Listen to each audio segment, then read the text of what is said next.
Վերջին փոփոխությունները, որը 2015 թվականի հոկտեմբերից արդեն ուժի մեջ են, հիմնականում դրան նախորդել է իրավակիրառական պրակտիկայի ուսումնասիրությունները, վերլուծությունը, ինչպես նաև միջազգային Հայաստանի Հանրապետության ստանձնած միջազգային պարտավորությունների շրջանակներում այն խնդիրների ու բացերի վերհանումը, որոնք որ դեռևս առկա են եւ չեն համապատասխանում եվրոպական չափանիշներին, ինչպես նաև աշխատանքի միջազգային կազմակերպության կոնվենցիաների պահանջներին։ Եթե ես առանձնացնելու ունեմ կարևորները, հիմնականում առաջինը առիթ ենք ունեցել նորից նշելու մինչև 14 տարեկան երեխաների աշխատանքի իրավունքի կարգավորումն էր, որը հիմնականում կամ կարելի ասել բացառապես վերցված է միջազգային իրավունքի նորմերից եւ այդ կարգավորումները ամբողջությամբ արդեն նաև միջազգային կազմակերպությունների փորձագետների գնահատմամբ համապատասխանում են դրան։ Հաջորդ կարևոր փոփոխությունը աշխատանքային պայմանագրերի բովանդակությունն է եւ աշխատանքային պայմանագրի բովանդակության մեջ եւս մենք կատարել ենք լրացում, մասնավորապես նշված է, որ բացի այն եղած պայմաններից, ինչը արդեն կար, ավելացել է արձակուրդի տեսակը եւ տևողությունը։ Երիտասարդների աշխատաշուկա մուտք գործելու առավել դյուրին դարձնելու նպատակով փոփոխություններ են կատարվել, մասնավորապես նախատեսվել է, որ փորձաշրջանը բացի փորձաշրջանի տևողությունից նաև հստակ պետք է սահմանվի դրա պայմանները, որը առավել կնվազեցնի արդեն գործատուի հայցողական մոտեցումը կամ աշխատողի, նայած թե ով է սահմանում փորձաշրջան, հայցողական մոտեցումը փորձաշրջանի ավարտին այդ հարաբերությունները շարունակելու կամ դադարեցնելու իմաստով, նաև հստակ նշվել է, որ փորձաշրջանի դեպքում արդեն փորձաշրջանը ավարտած անձի հարաբերությունները, եթե շարունակվում են, նոր պայմանագիր պետք չի, այսինքն լրացուցիչ այդ անհրաժեշտությունները անդրադարձ է կատարվել նաև աշկերտության ինստիտուտի կարգավորման, այսինքն մարդիկ, ովքեր պետք է անցնեն աշխատանքի եւ ուսուցում են անցնում գործատուի մոտ, այս իմաստով սահմանվել է, որ ընդամենը պետք է վճարի գործատուն կրթաթոշակ նախկին աշխատավարձի փոխարեն եւ առավել կարծում եմ դյուրին է դարել այդ հարաբերությունները գործատուի մոտ ուսուցում անցնող անձանց հետ կապված։ Կան խնդիրներ, օրենսդրական խնդիրներ դեռևս կան, որ այսինքն եթե մենք ամբողջությամբ եվրոպական վերանայված սոցիալական խարտիային, որի միացել ենք, ամբողջությամբ այդ խարտիայի դեռևս բոլոր նորմերի պահանջները չի, որ համապատասխանում է, շուրջ 10-11 կետով մենք ունենք դեռևս անհամապատասխանություններ, դրանք հիմնականում վերաբերում են կոլեկտիվ պայմանագրերին, վերաբերում են նաև ուրեմն 24-ժամյա աշխատանքային ռեժիմին եւ ընդհանուր առմամբ սոցիալական գործընկերության որոշակի դրույթներին։ Որպես փաստաբան, որպես մարդ, որ անդադ առնչվում է, աշխատում է այդ օրենսգրքով, պաշտպանված են երկուսի իրավունքներն էլ, ավելին իմ սուբյեկտիվ կարծիքով աշխատողների իրավունքները ավելի պաշտպանված են օրենսգրքով։ Այստեղ խնդիրը լրիվ այլ է։ Նախ իրավագիտակցության ցածր մակարդակը, որ այսօր ունենք, այսինքն աշխատանքային օրենսգիրքը սահմանում է քո իրավունքը, բայց դու տեղյակ չես այդ իրավունքի մասին։ Էնպես որ ասենք միշտ գցենք աշխատանքային օրենսգրքի վրա, չեմ կարծում, որ դա տեղին է այս պահին։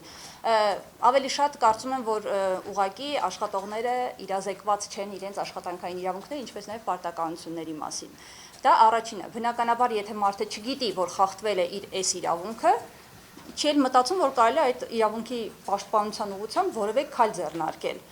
Ունենք նաև մի այլ կատեգորիա, որը գիտի, որ խախտվել է իր աշխատանքային իրավունքը եւ խախտվել է կոնկրետ աշխատանքային օրենսգրքի այսինչ հոդվածի համաձայն, բայց չունի բավարար միջոցներ դիմելու դատական պաշտպանության օրինակ։ Երրորդ տարբերակը այն է, որ ունի ընտանիքը պահելու խնդիր եւ ասում է ոչինչ, կաշխատեմ օրական 20 ժամ, բայց ընտանիքս որպեսի չմնա, Պետք է փաստենք, որ յուրաքանչյուր տարի ավելի շատանում են այն աշխատողները, որոնք փորձում են դիմել դատարան։ Ինչու, որովհետև նույնիսկ չգիտեն, հա, մարդիկ, որ օրինակ փաստաբանին վճարված գումարը, հա, դատական ներկայացության համար ենթակա է վերադարձման, հա, այսպես ասեմ, ավելի պարզ որ լինի, հատուցման է ենթակա, եթե իհարկե վեճը եղել է քո օգտին։ Այսինքն մարդը մտածում է մի հատ էլ որ փաստաբանին գումար տամ, մի հատ էլ հանկարծ չհաղթենք, մի հատ էլ աշխատավարձ այնքան քիչ է, իմաստը որն է։ Երկրորդը չեն բարձրաձայնում իրենց աշխատանքային իրավունքների մասին, հենց թեկուզ այն պատճառով, որ չեն ուզում լարված հարաբերություններ ունենալ գործատուի հետ։ Իսկ այսօր բոլորիս համար էլ ակնառու է, հա, որ գործատուն արդեն իսկ լարված է լինում այն աշխատողի հետ, ով օրինակ թակել է իր դուռը եւ ասել, որ 2 ժամ ավել եմ աշխատել, եւ ինձ բնականաբար թեկուզ չնշելով, հա, կոնկրետ որ հոդվածի համաձայն, բայց խնդրում եմ վճարեք այդ 2 ժամվա համար։ Մեր երկրում աշխատուժի առաջարկը գերազանցում է պահանջարկը եւ այս պարագայում բնականաբար օբյեկտիվորեն առաջանում են այդ բոլոր խնդիրները, որ աշխատողները ձգտում են ավելի թողնել իրենց իրավունքները երկրորդ պլան եւ առավելապես փորձել պահպանել իրենց աշխատատեղը, որտեղ մրցակցությունը այդ պարագայում բնականաբար ավելի մեծ է։ Մարդիկ, որոնք կամավորական հիմունքներով գնացել էին Լեռնային Ղարաբաղի Հանրապետություն, այստեղ նրանք երկուսը չեն, նրանք ավելի շատ են, պարզապես մեզ, հա, ընդամենը երկուսն են եղել, այո, իրականում թիվը ավելի շատ է, ի ուրախություն իհարկե այս պահին կարող եմ նշել, որ քանի որ դա ստացավ հանրային մեծ հնչեղություն, դրա մասին գրեցին զանգվածային լրատվամիջոցները, գրեթե բոլորը անդրադարձան, խնդիրը կարծում եմ կկարգավորվի մոտակա ժամանակներում եւ վերջիններս կգնան աշխատանքի։ Եթե անգամ աշխատողը իրավունք չուներ, մենք նախ ինքը ունի իրավունք, հա, պետք է ընդամենը փաստաթուղթ ներկայացնել եւ այլն եւ այլն։ Բայց նման իրավիճակում կոնկրետ մի հոգին, հա, տղաներից մեկը գիշերվա ժամին դուրս էր եկել եւ ընկերների հետ մեկնել էին Արցախ։ Զանգ էր կատարել ընդամենը ընկերության հաշվապահին եւ բանավոր կերպով տեղյակ էր պահել։ Ես ընդունում եմ, հա, որ հետո չես կարողանա ապացուցել, որ ես բանավոր կերպով ասել եմ։ Իրավական առումով այդ ծանուցման մասը պետք է լիներ շատ թույլ էր, այո, պատշաճ ծանուցում էր պետք։ Այսինքն պատշաճ ծանուցումը դա գրավոր, ընդ որում քո մոտ ունենաս օրինակը, ես միշտ հորդորում եմ իմ վստահորդներին փոստային ծառայության միջոցով, որովհետև մտնում են գործատուի մոտ, գործատուն ասում է վերցրու գրությունը դուրս արի։ Իսկ փոստային ծառայությամբ, երբ որ դու ուղարկես, դու կունենաս անդորագիր, որով վաղուց եթե անհրաժեշտությունը իհարկե դրա առաջանա, կարողանաս ապացուցել, որ դու պատշաճ ծանուցել ես։ Հիմա հաշվապահին բնական է տնօրենին ընկերության չէր կարողանա զանգ արել։ Զանգ արելը հաշվապահին տեղյակ է պահել։ Գործատուն իրեն աշխատանքից ազատել այն հիմքով, որ աշխատանքի չի ներկայացել։ Երբ որ ընդամենը դեռ բանակցություններն էին գնում գործատուի հետ, ասում բայց չի ներկայացել, աշխատանքային օրենսգիրքն ասել է չի ներկայացել, ես իրավունք ունեմ, դա իմ համար հիմք է աշխատանքային պայմանագրի լուծման համար։ Երբ փորձեցի բացատրել, որ հարգելիս աշխատանքային օրենսգիրքը չի նախատեսում աշխատանքի չգնալու դեպքում, այլ անհարգալից չգնալու դեպքում, իսկ օրենսդիրը անհարգալից բառը ինքնանպատակ չի գրել։ Այսինքն այնպես չի, որ ինչ որ մեկի մտքով անցել այդ բառից առաջ դնել անհարգալիցը եւ դրվել է, ոչ։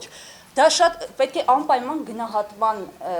առարկա դարձվի, թե ինչու չի ներկայացել։ Այդ հարցը բացատրություն պահանջելու այդ պարտականությունը գործատուն չէր իրականացրել։